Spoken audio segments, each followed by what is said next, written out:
Hello, Bill Tucker. I want to talk a little bit today about cold sores on lips. I know I've got this blister, I'm always biting my lip. I know why, by the way, but someone's frustrating me right now and I always have to bite my lip. Don't want to. We're getting it sorted out anyway. So, but cold sores, different story altogether. You know, the little blisters in your lips. And very common. And the reason I'm mentioning this is in dating, they're very common. Because there's a kissing conflict. So, if you notice back in your own life, if you suffer from them or had them at some point, I mean, people will say, okay, it's a virus type situation. The question you always have to ask yourself is why in the lips and why there and that part of the lips and not everywhere in the lips, and why not somewhere else in my body? And why is it that sometimes you can have a cold sore on your lip, and if you're kissing someone else who doesn't have that belief or story going on, basically, they don't get it. And it's supposed to be supremely contagious. And sure, your partner can get it at the same time, but here's the reason why. The lips obviously are synonymous with touch, obviously. Same as our hands and our skin. The whole top layer of skin is connected to touch, contact, separation type issues. So, if you haven't kissed anyone for a while, and I hope that's not the case, but if it is the case, and you suffer from cold sores, then potentially there's one waiting around the corner the next time you kiss a good guy or a guy you really like, or you meet someone you really like, and you can do a kiss. Potentially you're going to get one. Let me tell you a little funny story that happened to me many, many years ago in Austria, where I go and train in German New Medicine, which is the only diagnostic tool I use for looking at causes of health type symptoms and psychological type symptoms. So, I was out in Austria and probably about 24 different countries around the world represented there at this massive big conference. And there's about 40, somewhere between 40 and 50 people in the room. And this beautiful building in Austria, stunning. Bad Ischl, love it, love it, love it.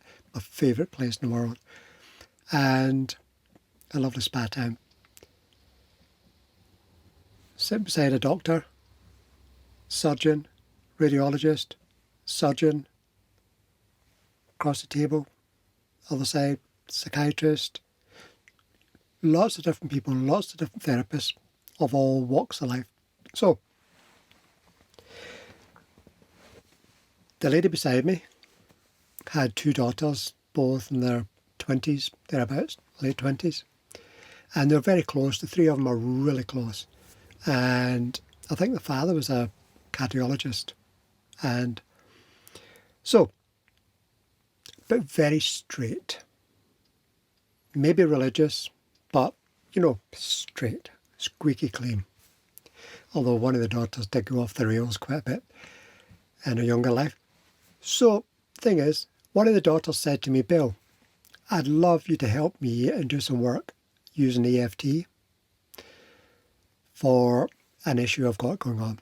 I said, sure, let's find a quiet space and we'll do some work. Now, we looked around the hotel. We're all staying in the same hotel, myself and three girls and a few other people, and couldn't find a quiet space anywhere. And I said, well, we can't really go out in public because you're doing this funny tapping thing on your face, doing the EFT and saying all these words. And it's a personal issue, so you don't want to be sitting at a cafe doing this. So we couldn't find anywhere. So I said, look, we can go to my hotel room or your hotel room, and there's no other quiet place in the hotel that could let us use. So she said, let me go to yours. I'll just go and tell my mum, my sister, where I'm going, and then that's it. So we sat there, and I always have a big hotel room. I don't know what it is. I've got a thing about big hotel rooms.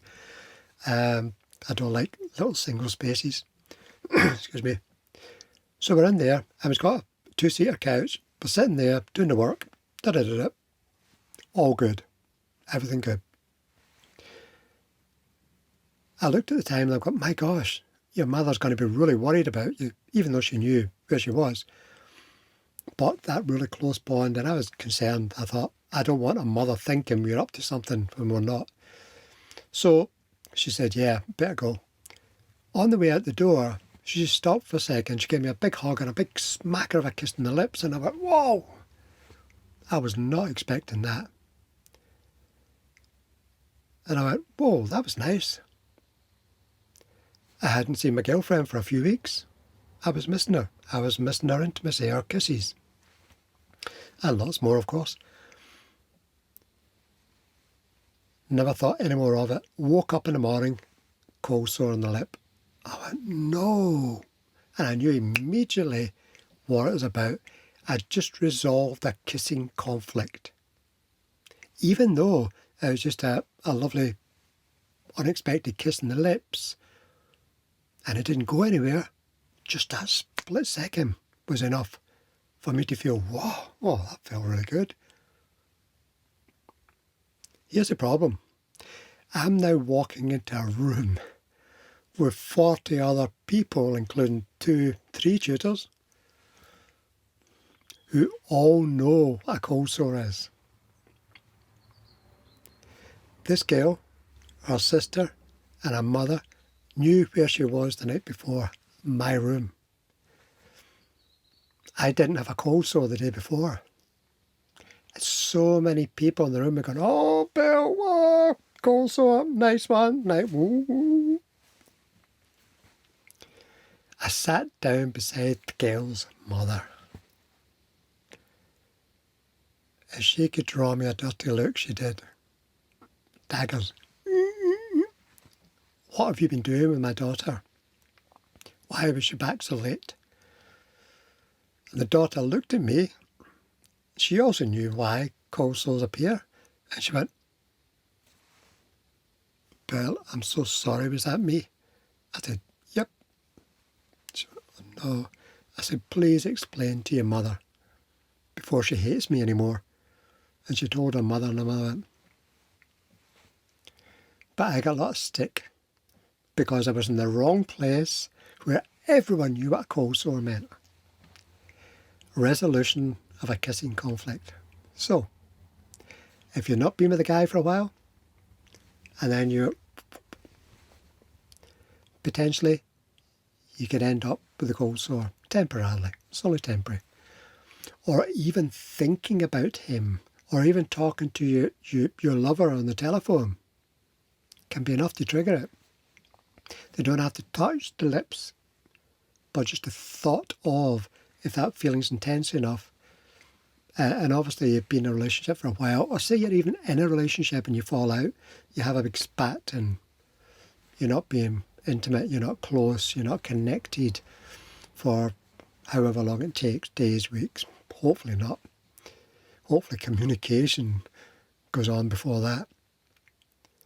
And then when you do kiss again, or when you do make love again, when you're intimate again, when you're close again, when you feel all loved up, potentially you get a cold sore. Or maybe even if you have an affair with someone else, you may get a conflict that way and get a cold sore. So this is what it's about. Again, there may be so-called viral activity in there, but we have to look at circumstances to find the cause, and then just soften how we feel about it and write it out. Usually go on within a day or two. So, hope this helps for now, and I look forward to connecting with you very soon. Again, any questions, any comments, please, please, please, absolutely get in touch. Share in the private Facebook group. All good, all good. Bye for now.